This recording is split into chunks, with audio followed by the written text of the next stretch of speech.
Je revenais de la poste d'Akébéville. Il y avait une lettre dans ma boîte postale.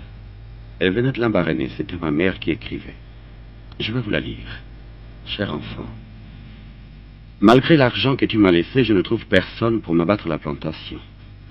Les autres ont déjà terminé et j'ai honte de ne pouvoir faire ma plantation cette année. La famine va me tuer.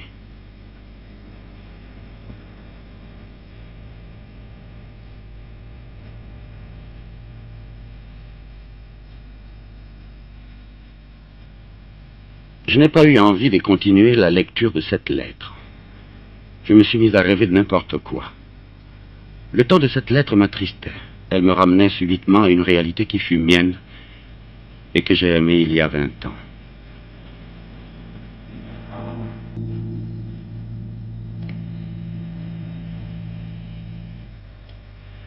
Les choses du village seraient-elles devenues hermétiques pour les générations qui ont suivi la mienne? Je ne voulais pas le croire.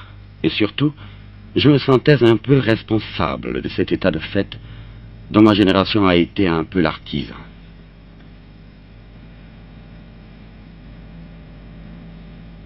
Ces vallons de jadis mes 15 ans avaient conservé leur couleur, leur sauvagerie, leurs illusions. Ces contours statiques et verdoyants, c'est Lambaréné.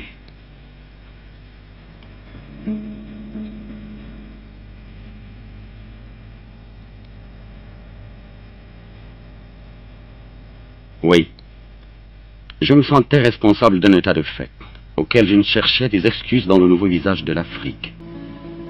Cette Afrique dont la coloration a pris des nuances de 1000 images nouvelles. 1000 visages nouveaux incrustés sur quelque chose qu'on appelle billet de banque.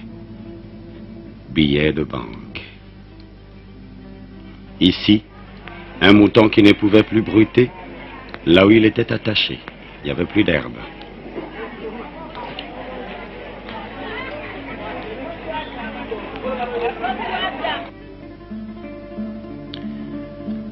Le noir était-il devenu incapable de rester noir? L'évolution avait-elle mal tracé ses frontières avec sa personnalité? Le colonialisme devenait responsable lorsque nous ressentions la faiblesse de nous accomplir. C'est aussi la faute du colonialisme si notre peau est restée noire. C'est aussi la faute du colonialisme si rien d'autre ne compte plus pour nous que l'odeur des billets de banque. Fabriqués par le colonialisme. Mais le colonialisme ne nous a pas fait refuser le manioc. Enfin, on n'en sort pas si facilement du colonialisme.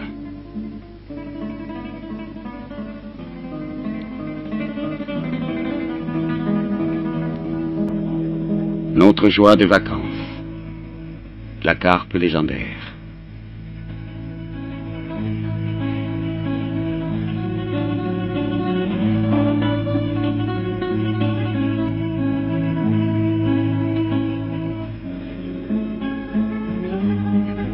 Subitement, je repensais à la lettre de ma mère. Elle m'avait fort heureusement appris une chose. Le tout-puissant argent ne pouvait suppléer à tout.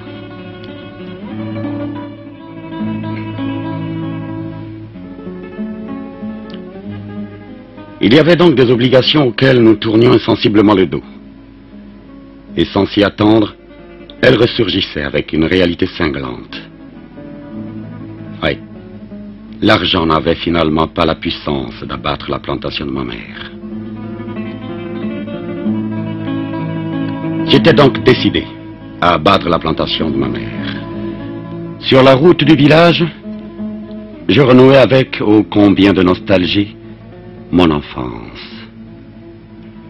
Ces berges à l'odeur de glaise, debout, ce bateau nonchalant qui glisse et qui semble se laisser entraîner par le courant du fleuve. Un déménagement ou un départ à un campement de pêche.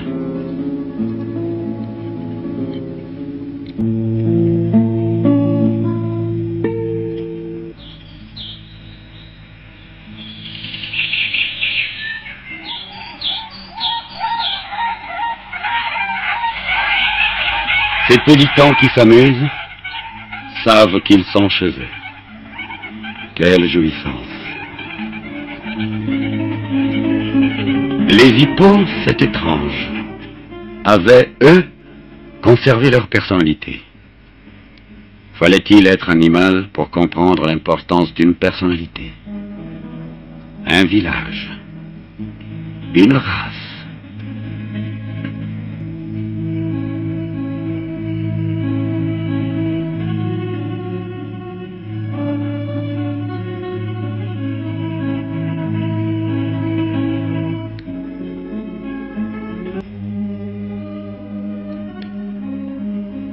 Un village au bord de l'Ogooué.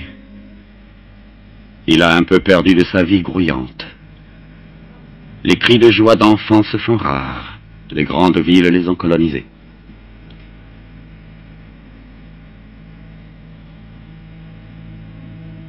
Au passage d'Ngomo, mon cœur reçut un choc assez violent.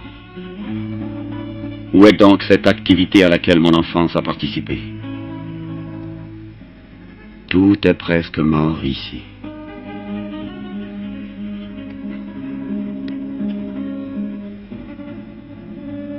Mais mon enfance se souvient de toi, Ngomo.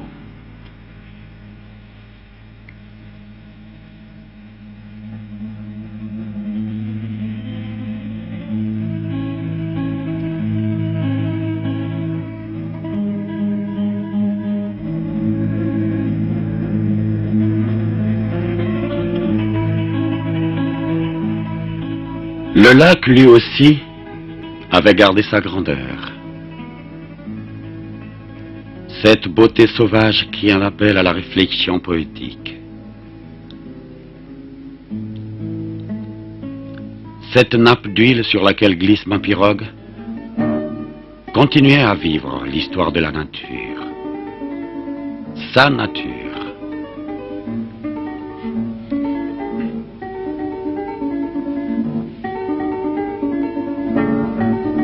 Ces bancs de sable grisâtre où viennent se poser les mouettes émigrées, le temps d'une saison, une saison sèche.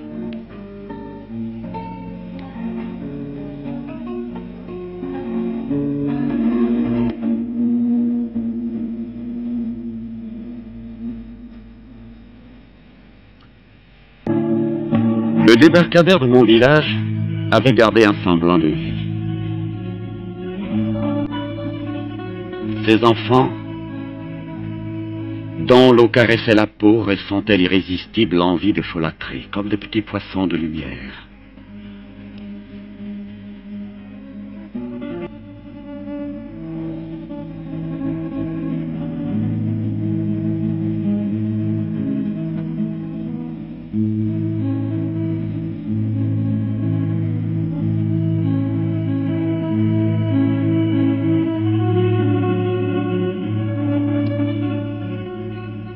J'étais accompagné de mon cousin.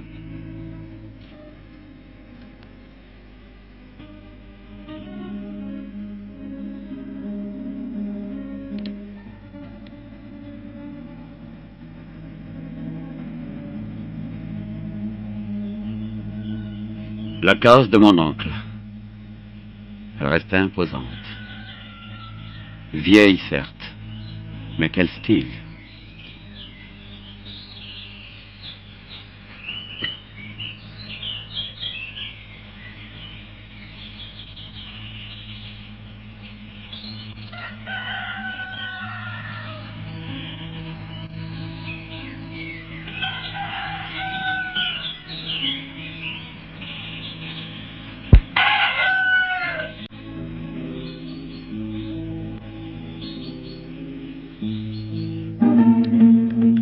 Les initiations des vacances.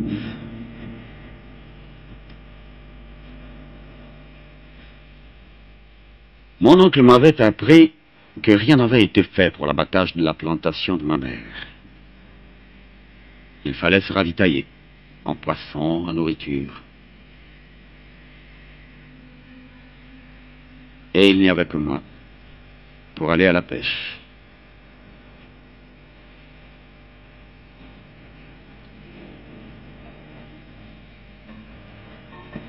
Nous voilà donc, mon cousin et moi,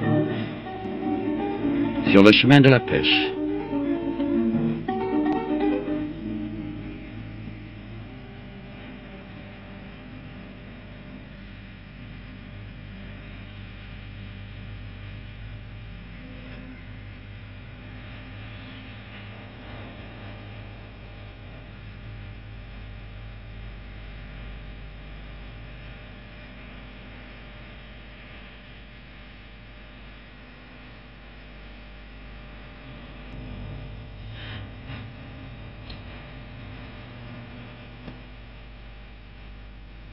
C'est étrange, comme il me semble reconnaître ces roseaux.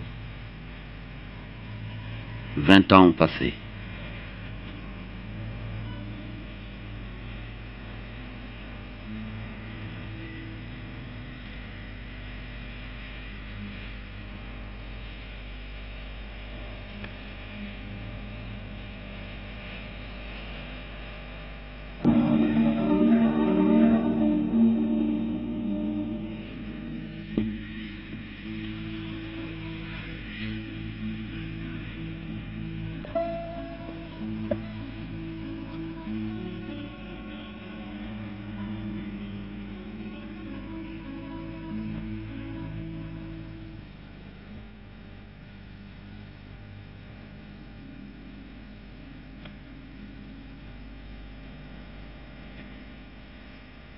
Combien grande fut ma joie de renouer avec le filet.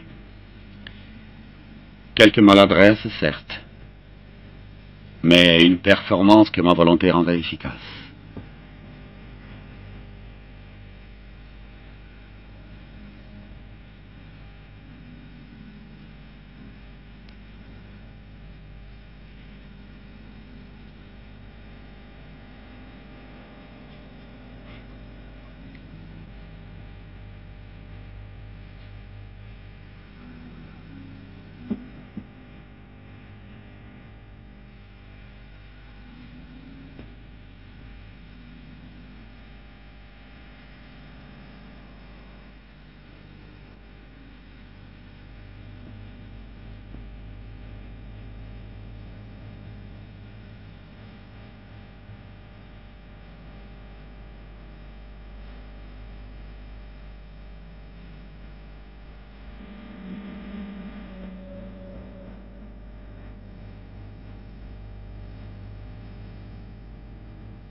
Sur le chemin du retour, mes pensées prenaient 1000 contours incertains. Les réflexions affluaient par vagues. Une seule, cependant, occupait le centre de ma pensée. Ma mission.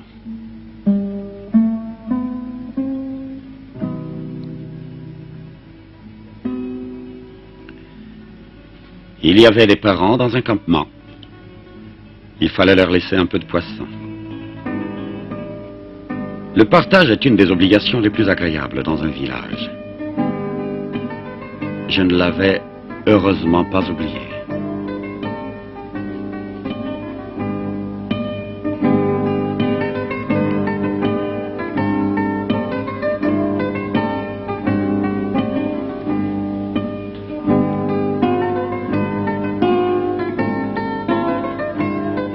Je renouais avec l'enfance.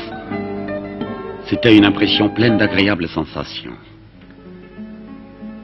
J'étais homme, ou mes parents l'avaient été avant moi. Et je réclamais les prérogatives rendues nécessaires par mon état d'âme.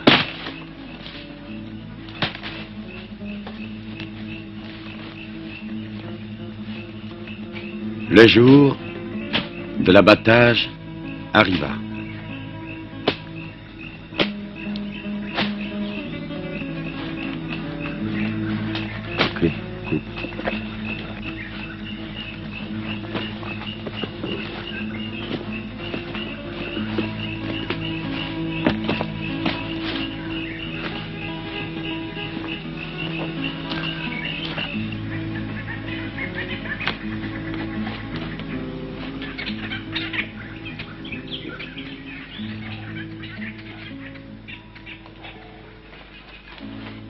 Mon vieil oncle Samuel devait lui aussi participer.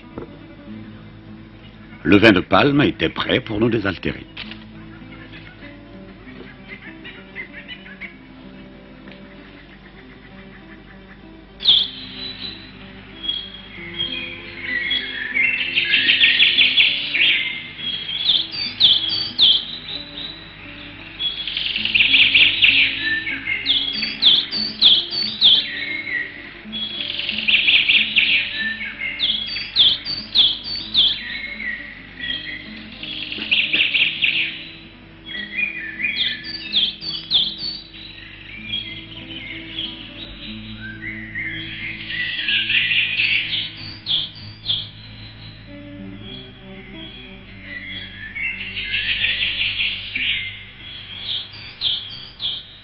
Goûter le vin de palme relevait d'un certain art. J'ai voulu moi aussi singer un peu, pourquoi pas.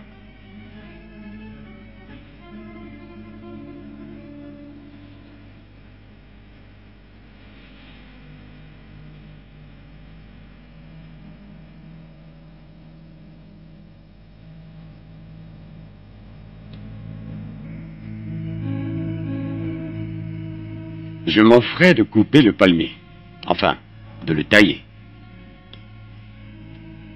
Une impression de renouveau. Une sensation agréable de confiance que mon oncle mettait en moi. Il devait lui aussi croire que, après tout, j'étais homme.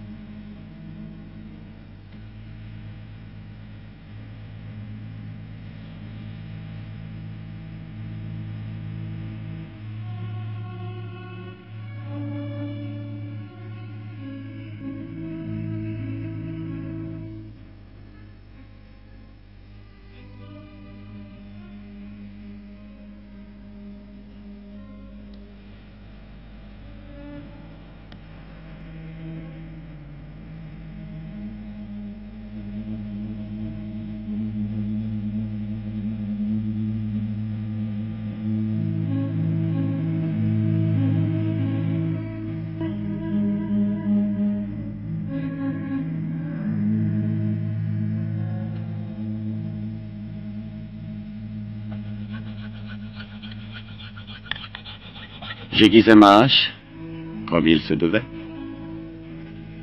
Le travail allait commencer.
Il fallait déterrer les palmiers. Non seulement parce que ça nous servirait à faire du vin, on les préfère déterrer pour mieux les brûler.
Un à un, les arbres tombaient.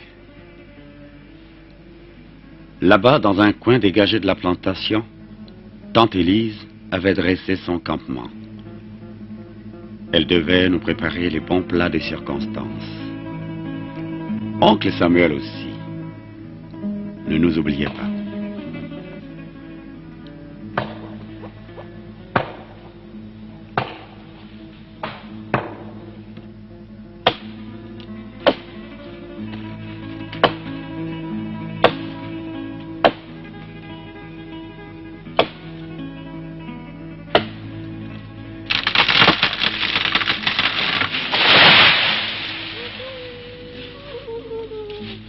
Le travail avançait. Les marmites bouillaient. La joie remontait au cœur. Oui. Le travail des champs exige quelquefois une certaine constitution.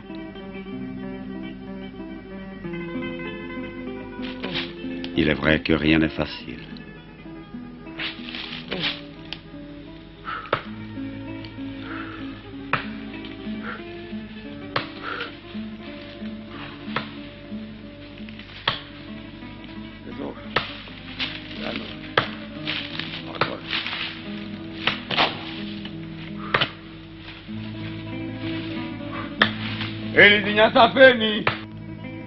Oui, est-ce que la nourriture était prête?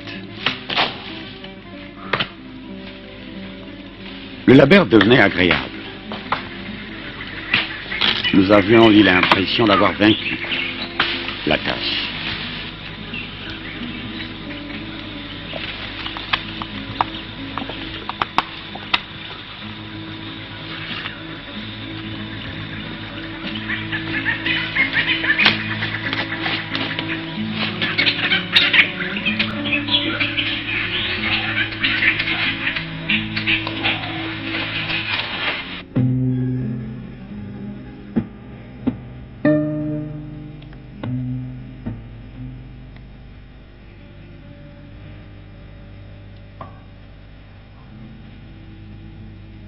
L'instant du repos est sacré. Il faut reprendre les forces.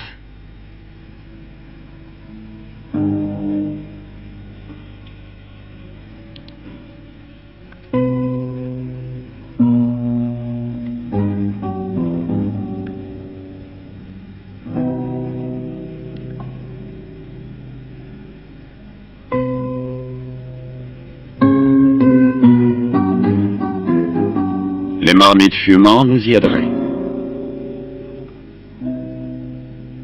Le vin de palme frais nous y aiderait aussi.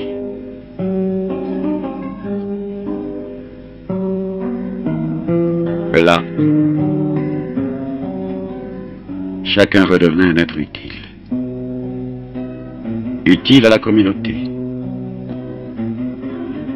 Utile à l'histoire nègre.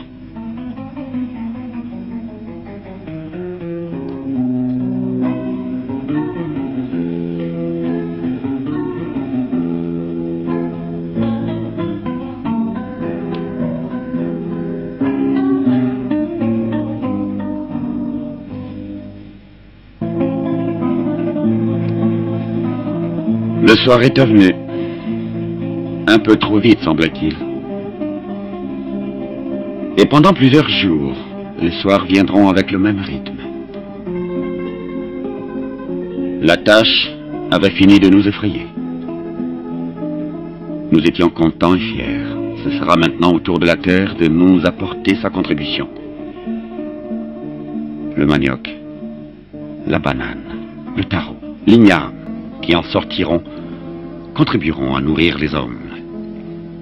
Et surtout cet enfant du village qui a su comprendre que la banane et le manioc nourrissent aussi le noir civilisé. Merci maman de m'avoir rappelé que j'étais ton enfant, un enfant du village.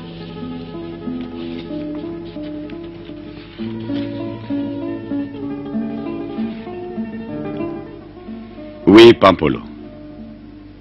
Nous pensons à nos villages et à nos vieux. Mais le monde est bouleversé. Oui, Pampolo. Votre expérience nous servira à guider nos enfants.